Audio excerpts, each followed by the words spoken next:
Banyak perusahaan internet terkenal saat itu gagal melakukan langkah yang benar, dan akhirnya kehilangan segalanya. Oleh karena itu, dia berhenti berusaha membujuk Rika, tetapi berkata kepada Alena, "Sayang, ayo keluar dan biarkan ibu tenang." Alena mengangguk tak berdaya, dan berkata kepada Rika, "Bu, tenangkan dirimu, Tama dan aku akan keluar dulu." Rika mengabaikan mereka berdua, hanya berbaring di tempat tidur, dan menangis tanpa henti. Chandra Haris yang berada di bawah. Karena apa yang dikatakan Tama terlalu menyayat hati, dia duduk sendirian di lantai di depan sofa dengan sebatang rokok di mulutnya, bersandar di sofa dengan kaki meringkuk, merokok, dan menangis seperti Rika. Tama juga tidak berdaya, jadi dia berkata kepada Alena, "Sayang, mengapa kita tidak repot-repot satu sama lain dan membiarkan mereka menyesuaikan diri secara perlahan?" Alena bertanya kepada Tama, "Bagaimana kabar ayahku?" Menangis sepanjang waktu. Tama menghela nafas, mengangkat bahu dan berkata, "Ayah telah begitu banyak masalah akhir-akhir ini, itu bukan karena dia tidak tampil baik dalam pertukaran budaya." Alena bertanya dengan heran, "Lalu karena apa?" Tama berkata dengan ringan, "Karena Bibi Reni." Rika tidak pernah tahu bahwa Reni telah kembali ke Jakarta, tetapi Alena mengetahuinya. Awalnya Rika dikirim ke penjara karena mencuri uang Tama, tetapi Chandra Haris berlari ke bandara dengan jas dan sepatu kulit untuk menemui Reni dan putranya Paul, dan kemudian mengundang mereka ke rumah untuk makan malam. Dia dapat melihat bahwa ayahnya masih merindukan Bibi Reni, dan bahkan memiliki perasaan yang dalam padanya. Dia marah kepada ayahnya karena hal ini. Belakangan, setelah dia mengetahui hal-hal tentang orang tuanya, dia tidak pernah menyebutkan hal-hal ayahnya di depannya. Ketika dia mendengar Tama mengatakan bahwa ayahnya dekaden karena Bibi Reni, dia dengan cepat bertanya, "Apa yang terjadi?" Tama menjelaskan, Bibi Reni bersama orang lain, orang yang berkali-kali lebih baik dari ayah. Ayah tidak bisa menerima kenyataan ini. Jadi ayah hanya merokok dan minum sendiri akhir-akhir ini. Apa Alena tidak tahu harus senang atau khawatir? Sebagai putri dari Chandra Haris dan Rika, dia secara alami tidak ingin ayahnya mencintai wanita lain di dalam hatinya. Namun, setelah mengetahui apa yang terjadi pada orang tuanya dan Bibi Reni saat itu, Alena merasa sedikit bersimpati pada penderitaan batin ayahnya selama ini. Setelah berpikir sejenak, dia berkata tanpa daya, "Kadang-kadang, aku merasa bahwa ayah dan ibuku sama sekali bukan pasangan yang cocok. Tetapi kadang-kadang, aku merasa bahwa mereka berdua tampaknya adalah pasangan yang cocok. Aku berdoa semoga mereka berdua bisa merasa nyaman dan menjalani kehidupan yang baik saat ini." Di Penang, Malaysia, Isyana telah memperoleh satu set lengkap dokumen identitas yang ditandatangani atas nama Agnes Danendra, serta akta kelahiran, dan file personel dari sekolah dasar hingga sekolah menengah.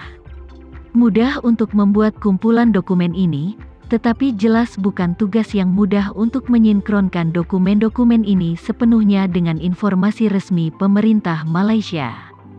Tapi Thomas melakukannya dengan mudah. Apalagi untuk memastikan semuanya aman, dia secara khusus meminta kerabat jauhnya untuk menghafal secara keseluruhan satu set skrip yang terkait dengan Isyana, dan bahkan guru dan kepala sekolah dari setiap sekolah yang telah dipelajari Isyana dalam file telah menghafal skrip ini dengan benar.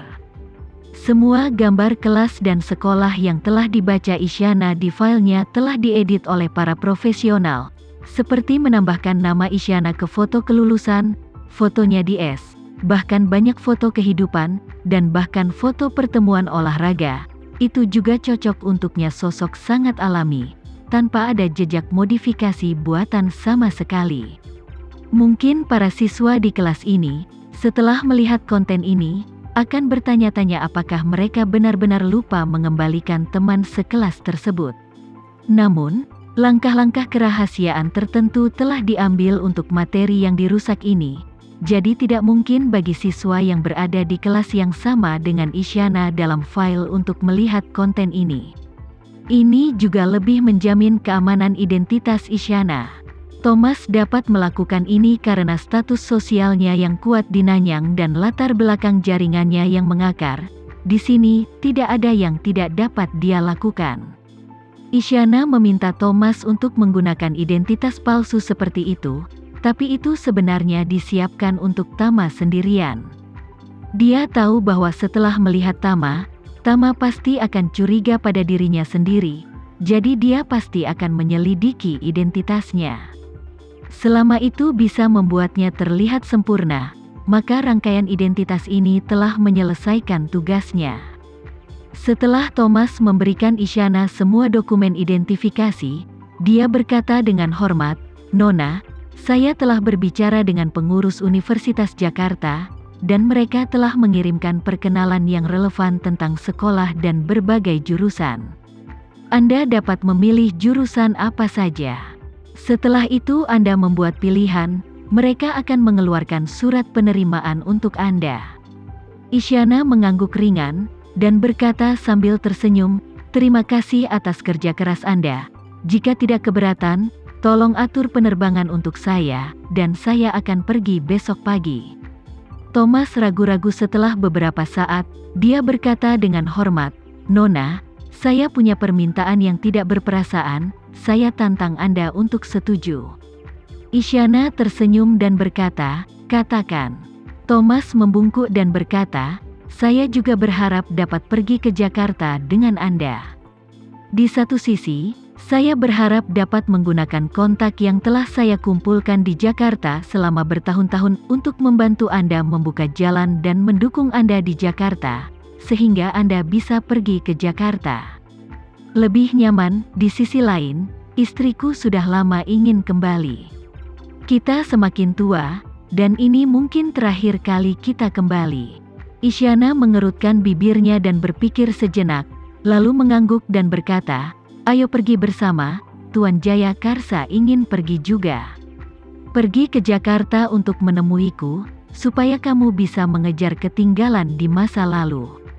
Thomas sangat gembira, dan dengan cepat berkata, "Terima kasih, Nona Isyana. Kalau begitu saya akan membuat pengaturan di sini, dan terbang langsung dari Penang ke Jakarta besok pagi." Sementara itu, malam Tama dan Alena baru saja kembali ke Indonesia tidak berjalan dengan baik. Hati Chandra Haris, yang sudah terluka, tampaknya semakin terluka oleh kata-kata Tama. Dia tinggal di ruang tamu sepanjang malam tanpa bergerak. Rika, sebaliknya, menonton siaran langsung Diana di paruh pertama malam sampai jam 12 malam, dan di paruh kedua malam itu, dia terus memegang ponselnya, mencari cara untuk menjatuhkan Diana di mesin pencari. Menurut apa yang dikatakan Tana, tingkat komisi sekitar 20%, dan berdasarkan penjualan mobil kuning kecil di ruang siaran langsung Diana, Rika menghitung total komisi siaran langsung Diana untuk satu malam, dan muncul dengan set yang membuatnya tercengang. Dalam siaran langsung Diana, dia membawa total 10 produk, dan volume penjualannya sekitar 1,1 juta berdasarkan perhitungan kasar ini, komisinya sekitar 500 juta. Termasuk brushing order dan return, komisinya setidaknya di level ratusan juta. Setelah dipotong pajak, mudah mendapatkan 150 hingga 180 juta dalam satu malam. Bukan masalah besar, hati Rika semakin sakit setelah perhitungan. Awalnya hanya ada satu orang yang dia cemburui sampai mati dalam hidupnya, dan itu adalah kecantikan Reni yang tak tertandingi saat itu. Tapi sekarang, Rika merasa cemburu karena Diana beruntung. Rika bahkan tidak berani memikirkan bagaimana dia akan membelanjakan, jika dia bisa mendapatkan 150 hingga 180 juta sehari. Bahkan jika hanya membeli mobil Mercedes-Benz G500, ini seperti membeli mobil sebulan untuk bersenang-senang.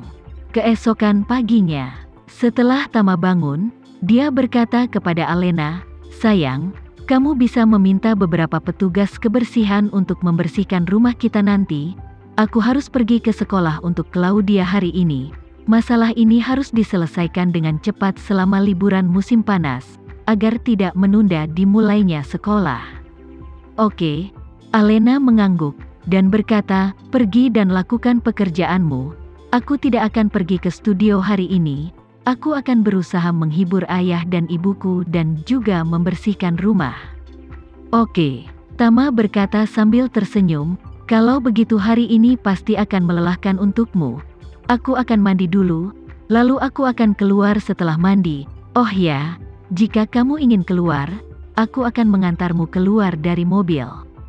Alena bertanya, mobilku belum dipindahkan selama lebih dari sebulan. Apakah aku masih bisa mengendarainya?